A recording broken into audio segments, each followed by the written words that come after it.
Bienvenue à tous, c'est la suite des rendez-vous d'Olivier. Vous les avez adorés la semaine dernière, c'est pour ça qu'ils sont revenus tous les trois en même temps cette semaine. Je vous les présente plus, mais si quand même, parce que j'aime bien le faire. Je commence par les filles. Emmanuel, tu es d'accord? Oui, j'allais dire des bêtises. Non, on va dire des bêtises plus tard.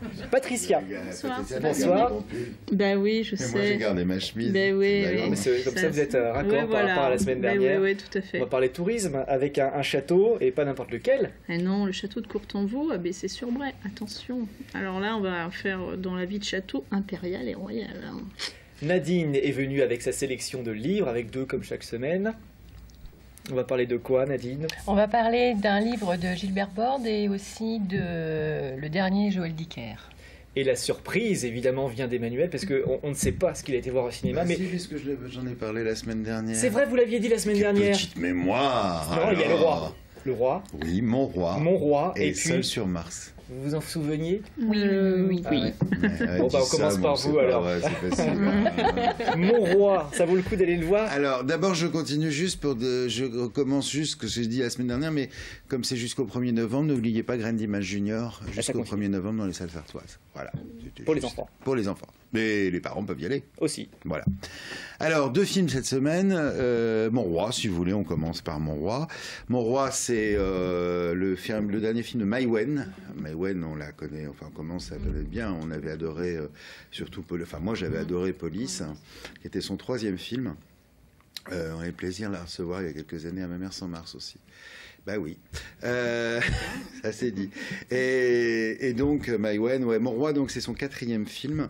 C'est une histoire d'amour complexe, puisque autour d'un personnage qui est joué par Vincent Cassel, qui est personnage pervers, un peu manipulateur, très manipulateur, ce qu'on appelle les fameux pervers narcissiques, et donc dont va tomber amoureuse Emmanuelle Berco, qui a obtenu, je le rappelle, le prix d'interprétation féminine à Cannes pour ce film.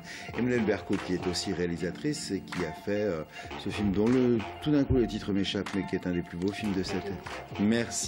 La tête haute, qui est un des plus beaux films, enfin moi que j'ai trouvé un des plus beaux films de l'année. Et voilà, donc c'est une forte histoire d'amour, de manipulation, de perversion, un peu tordue, mais une vraie belle histoire, intéressante, et toujours cette caméra de Mai Wen qui virevolte, qui est toujours vraiment un grand talent de réalisatrice et un grand talent de direction d'acteur, hein, et un Cassel au top, quoi. Bon, un peu toujours son rôle, un peu.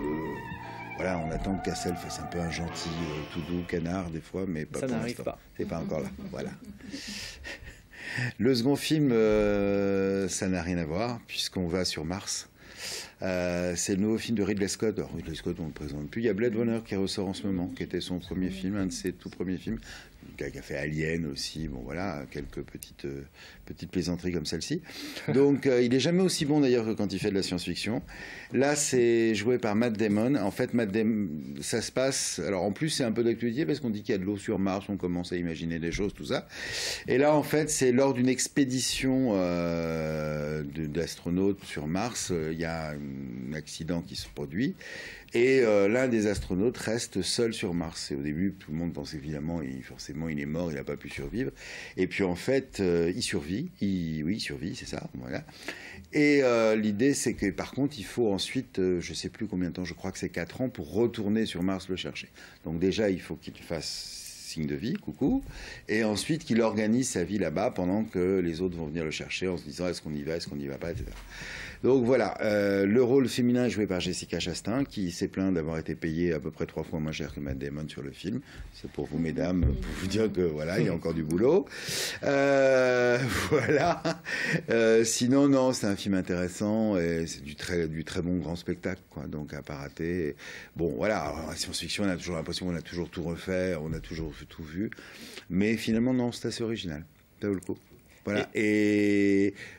Voilà, et puis c'est tout. Vous êtes allé voir Alana entre-temps? Non, toujours pas. Toujours pas. pas. On a essayé de m'acheter. Oui. Oui, on a essayé de m'acheter. On a voulu m'offrir la place d'Alana. Je dis non. Non, toujours pas Alana. Non, je refuse. Tant pis, voilà. C'est pas grave. Juste pour vous dire, je vous rappelle que le 11 novembre, c'est la sortie du James Bond. Ah, voilà, j'ai juste envie de dire ça. C'est noté. Le spectre. Merci infiniment. Mais je vous en prie. Merci. C'est un Continuons. bonheur. Allons nous promener cette fois-ci au château de Courtenvaux. Patricia, on y va quand? Pourquoi? Avec qui? Comment? Eh ben, on y va quand on veut, avec des amis ou seul. C'est mieux d'y aller avec des amis maintenant parce que c'est ouvert surtout pour les groupes en cette fin d'année. Mais sinon, toute l'année, vous pouvez y aller seul. Surtout pour découvrir ce magnifique endroit. Ce parc de toute beauté, qui est vraiment un lieu extrêmement merveilleux, qui est très étonnant. Lorsqu'on arrive, on est ébloui. Alors il faut savoir quand même que l'histoire de Courtenvaux est une histoire très importante parce qu'elle était souvent liée soit au roi de France ou aux empereurs. Et je vais vous expliquer pourquoi. Alors on trouve mention du château de Courtenvaux à peu près en 1455 dans un aveu, c'est-à-dire une donation, où justement Jean II le Tort, le pauvre il s'appelait comme ça, je ne sais pas si parce qu'il était tordu ou il est... Voilà, le donne donc à son petit-fils. Et donc on a mention dès cette période de ce lieu, mais il faut bien voir que le château ne ressemblait absolument pas à celui que nous irons visiter, bien entendu, puisque ce château va fortement évoluer. Notamment, il va évoluer avec la famille, à partir du XVIe siècle, avec la famille de Souvray, notamment Antoine, le père, et puis surtout Gilles, le fils. Alors Gilles de Souvray va être un personnage très important, puisque ça sera un proche de Henri IV, il va être quand même précepteur du futur roi Louis XIII. Donc vraiment, il va être gouverneur de Tours aussi, donc il y a quand même une importance très, très marquée déjà sur ce château. Alors, il va passer aussi, à partir de 1662, dans les mains d'un monsieur aussi extrêmement important, c'est le marquis de Louvois. Le marquis de Louvois, c'est le ministre de la guerre de Louis XIV quand même. Donc, par contre, je crois qu'il était un peu plus occupé sur la scène parisienne et donc il va pas du tout quasiment venir dans ce lieu.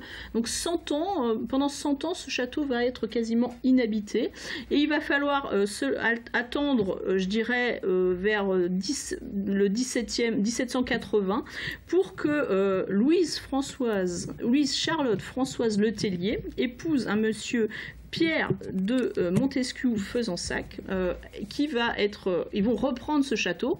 Alors ils vont avoir une vie un petit peu étrange parce que ce sont des gens qui vont être proches de Napoléon Ier.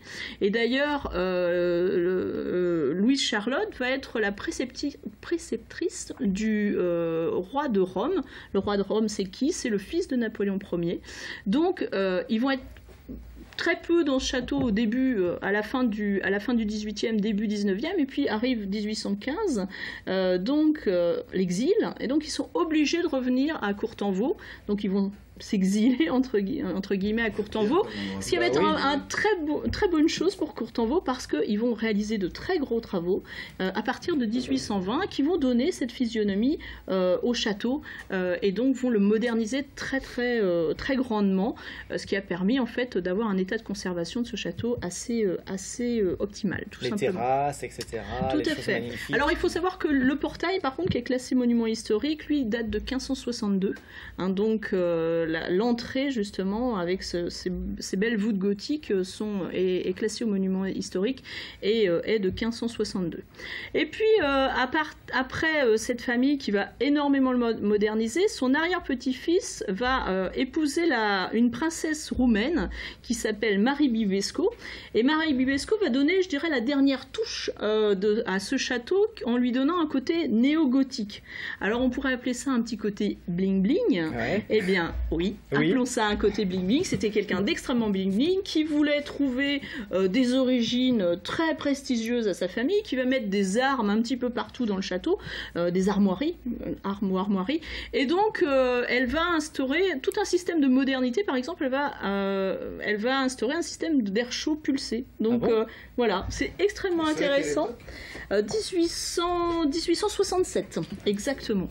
Et donc, à partir de ce moment-là, il va vraiment avoir une modernisation impressionnante, notamment si vous visitez les cuisines, qui sont high-tech de l'époque. Mais vraiment, allez-y, parce que c'est vrai que derrière ce lieu qui semble très ancien, il y a tout ce côté néo-gothique qui lui donne un côté très attachant et très charmant. Donc, et puis ensuite, aller dans le parc parce qu'il est d'une magnificence assez impressionnante. Il a toujours été donné en héritage, sauf au XXe siècle, parce qu'il va être acheté tout simplement dans les années 70 par la commune à qui il appartient à l'heure actuelle et qui continue ses visites. Qu'il exploite bien, parce qu'il y a plein de choses qui s'y passent. Tout à fait, il y a plein de choses, il y a du géocaching, il y a des murder parties. Festival de peinture tout et l'été, puis, je crois que si vous voulez en plus le louer pour des réceptions, vous pouvez également. Mariage, donc, je vous invite souvent. à aller sur le site internet, il est très bien fait, châteaudecourtenvaux.com, et vous pourrez retrouver toutes les spécificités. Suivez aussi une visite guidée par la guide, j'ai pu le faire il n'y a pas très très longtemps, elle est passionnante, elle raconte des tas de petites anecdotes, donc foncez. Pour être hype, direction le château de Courtenvaux, et pour être hype, il faut avoir lu les livres que nous conseille Nadine. Nadine, on va commencer avec Gilbert Borde, La disparue de Saint-Sauveur.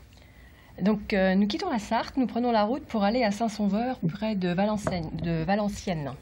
Jean Baltoré se lève tous les matins et descend dans sa pâtisserie. Cet homme a créé une brioche particulière qui s'appelle les dorés et qui lui vaut toute la reconnaissance de la profession et voire être très envié. Tout se passe plutôt bien, même s'il est proche de la retraite, il est toujours dans son fournil, mais comme tous les gens passionnés, je pense qu'il y en a beaucoup qui iraient jusqu'à la fin. Donc tout irait très bien, mais toutefois sa petite fille, depuis quelque temps, elle s'est mise à boire, et c'est tous les jours qu'elle rentre complètement ivre. Donc qu'est-ce qui se passe ? Pour lui, c'est un retour en arrière de 18 ans, puisque sa fille a disparu juste après la naissance d'Anaïs. Et elle n'a jamais été retrouvée. Et la petite fille reste hyper évasive, elle fait des fugues, il se passe plein de choses. Donc qu'est-ce qui se passe ? Il y a des réponses à avoir, bien évidemment. Et peut-être que c'est l'occasion d'avoir enfin des nouvelles de la fille. Est-elle vivante ? N'est-elle pas vivante ? Ou alors est-ce que simplement on veut la recette des dorés? On a des réponses? On a des réponses. On a des réponses. Voilà, Gilbert Borde, La disparue de Saint-Sauveur, et c'est aux éditions Belfond. Une deuxième sélection, le livre de Baltimore, cette fois-ci, de Joël Dicker. Alors, Joël Dicker, je pense que ça vous parle. Ouais. C'est l'auteur de La vérité sur l'affaire Harry Kébert. Et Joël Dicker reprend pour héros l'auteur du livre, parce que l'affaire Harry Kébert, c'était l'histoire d'un auteur qui s'appelle Marcus Goldman. Et donc là, l'auteur va prendre pour toile de fond sa propre famille. Donc on a d'un côté les Goldman de Baltimore et on a les Goldman de Montclair. Ceux de Baltimore sont aisés et ceux de Montclair ont des revenus plus modestes. Et Marcus est issu de la branche Montclair. Donc Marcus, qui a connu un super succès avec son livre La vérité sur l'affaire Harry Kébert. Donc déjà, il y a un petit truc là qui se passe. Et comme il prend pour toile de fond sa famille, donc il s'attelle aux souvenirs de vacances pendant sa jeunesse avec les Goldman de Baltimore. Cette partie de la famille le fascine. La maison luxueuse, les vacances avec les cousins. Les années passent et progressivement, comme dans toutes les familles, quand il y a beaucoup de vernis, ça s'effrite jusqu'au drame. Voilà. Je ne vais pas en dire plus parce que c'est pas marrant. Faut lire le livre. Mais donc question, qu'est-il arrivé réellement au Goldman de Baltimore? Et cette question, elle hante Marcus. Donc entre non-dit, jalousie, un peu le thème des familles, apparence aussi. Donc une fresque familiale passionnante. Il y a eu pas mal de critiques. Beaucoup disent qu'il est moins bon que l'affaire Harry Kébert. Moi je dis, il est très bon. Ça vaut le coup. Voilà. Donc on rappelle Joël Dicker, le livre des Baltimore, Nadine. Aux éditions Fallois. D'autres artistes que vous allez recevoir chez vous, à Écomois, ce sera pour le mois de décembre. C'est en train de se préparer Joël tout ça. Dicker, j'ai pas encore réussi à faire Mais le peut-être, hein. Peut-être, vous avez tellement talentueuse. Il va Pas venir. savoir, peut-être. Faut oser, Suisse, hein, il a tout juste 30 ans, c'est un jeune auteur. Bah, merci en tout cas à tous les trois d'être venus. C'était la dernière des mardis d'Olivier parce que pour des questions d'emploi du temps, je ne vais pas pouvoir continuer. Mais en revanche, bien sûr, je reste avec vous. Je voulais vous remercier d'avoir été avec moi depuis la rentrée. J'ai passé de très très bons moments avec vous. J'ai appris plein de choses sur les bouquins, le cinéma, puis le patrimoine également. Je vais continuer de visiter la Sarthe avec vous. Je remercie aussi tous les gens que vous ne voyez pas qui sont derrière. On a Warren, on a Léo, Rachel, Gérard, Evan bien sûr, Pascal Brulon. On se retrouve bien sûr toute la semaine puisque nous sommes à mon village à Beaumont-sur-Sarthe cette semaine. Pas jeudi prochain, jeudi d'après, les coulisses 2, votre rendez-vous à Tech Laser, et ça on va continuer à se retrouver avec les coulisses 2, mon village évidemment, et puis d'autres surprises qu'on vous prépare pour la suite. On va essayer de trouver des manières de se retrouver très vite. Merci encore à vous tous. Merci Olivier. Merci à vous de nous avoir suivis et à très vite, donc à demain aux alentours de 18h40 sur LMTV. Ciao.